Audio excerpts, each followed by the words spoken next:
Bonjour à tous et bienvenue sur la chaîne Budget Famille Nombreuse.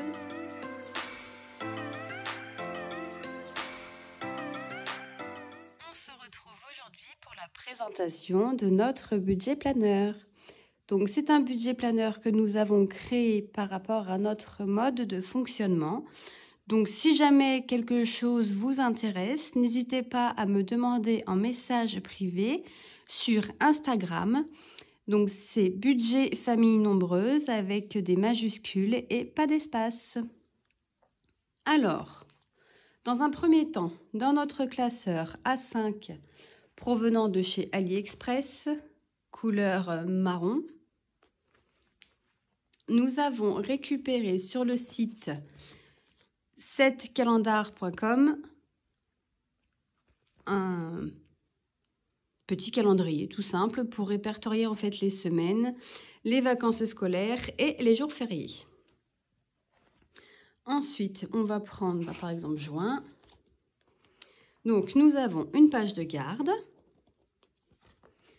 Ensuite, nous avons donc nos rentrées, puisque pour rappel, nous avons un compte joint sur une banque en ligne, Boursorama notamment, où il n'y a pas de découvert et aucun moyen de paiement en fait, mais où dessus, toutes nos rentrées d'argent y sont versées.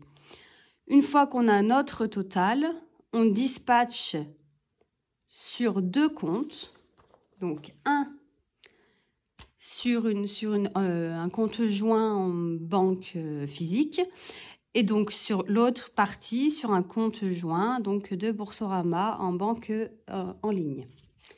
Donc les rentrées, nous avons donc les salaires pour madame et monsieur, les indemnités journalières pour madame et monsieur, les allocations qu'on note ici et ensuite on a mis deux lignes par exemple pour l'intéressement s'il y a ou autre, une rentrée d'argent, un crédit d'impôt, peu importe.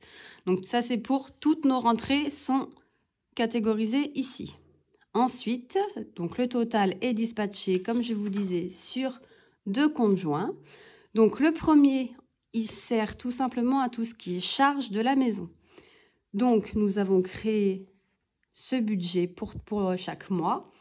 Pour tout ce qui est charge, vous voyez, vous pouvez y retrouver les mutuelles, la mutuelle, la taxe foncière, les portables, Internet, etc. Tout ce qui est prêt immobilier, voiture. Et nous avons donc la catégorie fonds.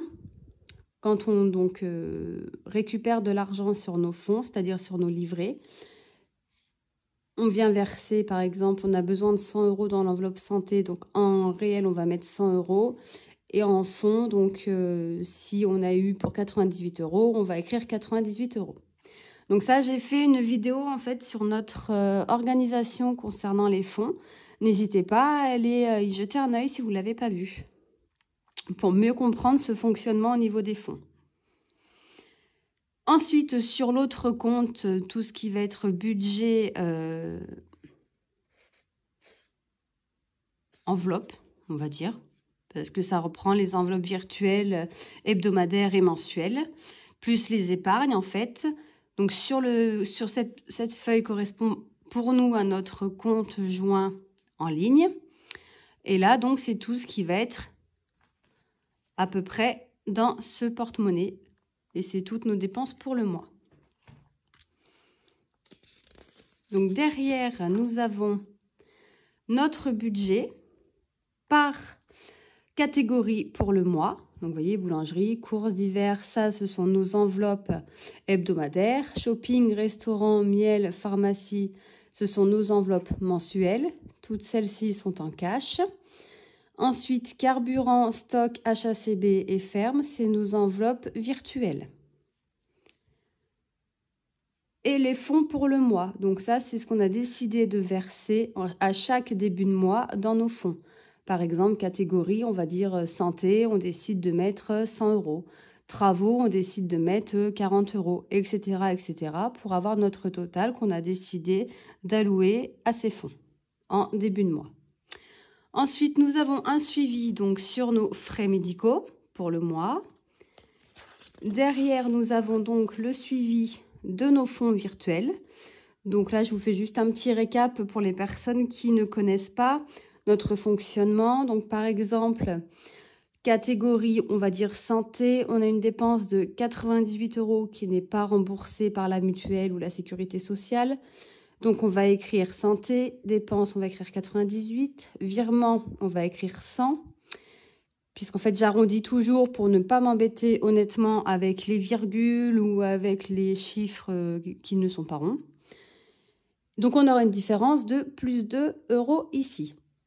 Et ainsi de suite sur tout le mois si on doit utiliser dans plusieurs catégories de nos fonds virtuels. Et c'est ça en fait après, donc le total de nos dépenses ici, on va le retrouver ici. Pardon, je vous fais bouger. Et le total de nos Pardon, je me suis trompée de feuille. Et le total de notre virement ici sera noté ici, dans les plus.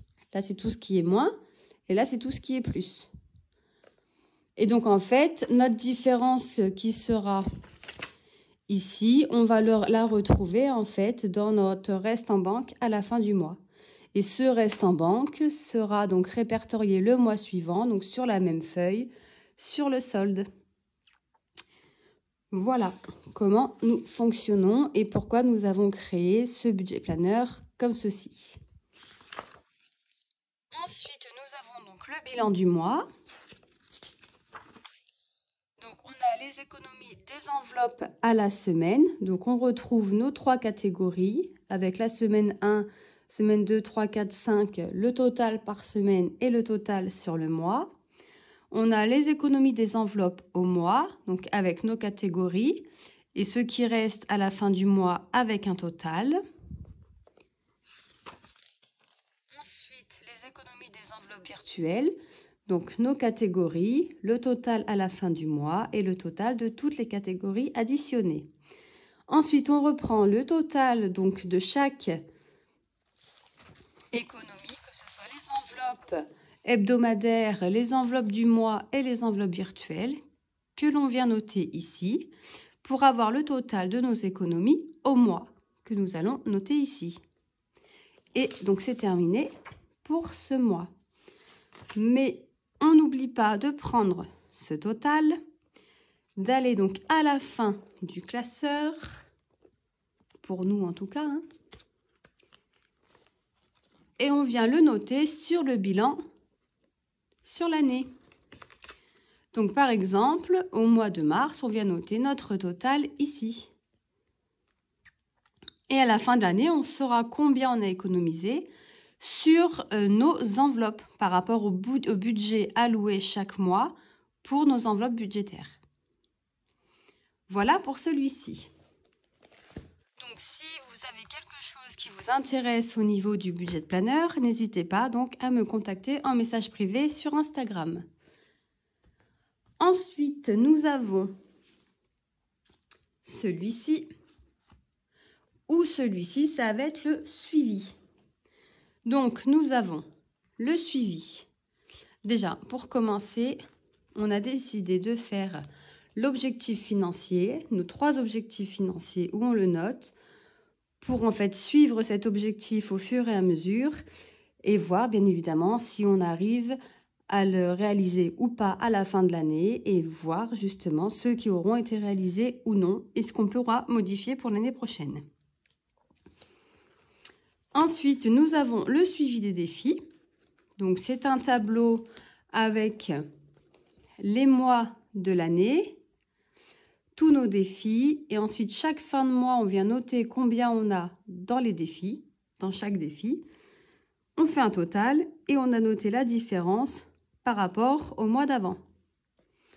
On a exactement le même tableau, donc pour nous, pour le suivi des à venir, puisqu'on a une catégorie à venir.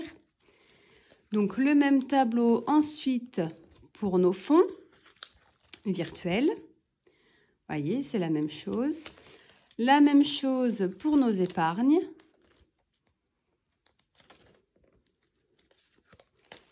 Voilà. Donc, tout pareil, avec tout est répertorié en fait. Et pour avoir donc les montants à chaque fin de mois, le total, la différence, pour avoir un suivi à chaque fin de mois de combien nous avons sur nos livrets ou sur notre compte, qui permet donc à chaque fin de mois de vérifier. Et normalement, on est tout le temps pareil qu'à la banque. Et ça, c'est bien, parce que des fois, quand il manque 2 ou 3 euros, on se demande où est-ce qu'ils sont passés. Et du coup, on n'est pas juste. Donc, pareil, puisque nous avons plusieurs catégories de fonds virtuels, on a une catégorie donc, de fonds virtuels dite plaisir. Donc, celle-ci va correspondre à tout ce qui est anniversaire, fête, sortie. Vous voyez, il peut y avoir le Nouvel An, activité, Halloween, photographe, spectacle, cinéma, etc., etc. Donc, c'est le classeur des fonds virtuels dits plaisir. Et sur l'autre, c'est le fonds sur provision. Donc là, ça va être l'EDF, travaux, maison, le shopping, les chèques vacances, vélo, vacances, EDF. Oui, vacances n'est pas dite plaisir puisque pour le faire en défi avec 2000 €, c'est un tout petit peu compliqué. Mais bon, après, c'est en fonction de nous ce qu'on a décidé, hein, bien évidemment. Vous voyez, donc il y a chaudière, voiture, rentrée scolaire, etc., etc. Donc ça, c'est propre à nous. C'est ce que nous avons décidé de catégoriser, de mettre entre guillemets, les plus importants dans ce classeur-là et les moins importantes dans l'autre. Et on a un suivi donc pour chaque catégorie de chaque petit classeur que vous venez de voir. Et pareil donc pour les épargnes à chaque fois. Les épargnes de tout le monde, hein, que ça peut être pour mon mari et pour moi, mais c'est aussi donc pour nos enfants. Je rappelle, donc nous avons 4 filles. Et ensuite, donc là, j'ai effacé pour pas que vous puissiez voir, puisque je rappelle, donc pour ceux qui ne savent pas, nous mettons, on partage avec vous, je vais arriver à trouver mes mots, on partage avec vous le montant total de nos rentrées d'argent tous les mois, mais vous ne savez pas exactement combien gagne mon mari, combien je gagne moi, puisque pour le moment, mon mari préfère que ça reste personnel. Donc, je respecte son choix. Donc là, j'ai effacé pour vous montrer. Donc, nous avons le suivi des rentrées. Donc, pareil, c'est le même tableau avec le salaire de monsieur, les IG de monsieur, idem pour madame, les allocations familiales et une colonne en plus pour tout ce qui peut être rentrées diverses. Les mois de l'année et le total. Donc, du salaire de monsieur, des IJ, du salaire de madame, etc. Et le total sur le mois. Donc, normalement, si tout se passe bien et qu'on n'a pas fait d'erreur, ce total-là, par exemple, du mois de janvier, enfin, on va prendre le mois de juin, un mois vierge, ou mai, peu importe, le mois de mai, donc ce montant-là, correspond en fait à ce que nous avons ici. Au total, qui figure ici. Voilà pour notre budget planeur. Donc, je vous rappelle que c'est un budget planeur que j'ai créé avec mon mari en fonction de notre mode de fonctionnement à nous, sachant que nous sommes une famille donc de 6 personnes. Donc, si jamais vous êtes intéressé par l'un de ces visuels, n'hésitez pas à me contacter en message privé. Je vous les partagerai avec plaisir. Ou si vous avez des questions, n'hésitez pas soit à venir en message privé, soit à commenter en bas de cette vidéo. Je vous souhaite à tous une très bonne journée et à très vite pour une prochaine vidéo. Bye bye!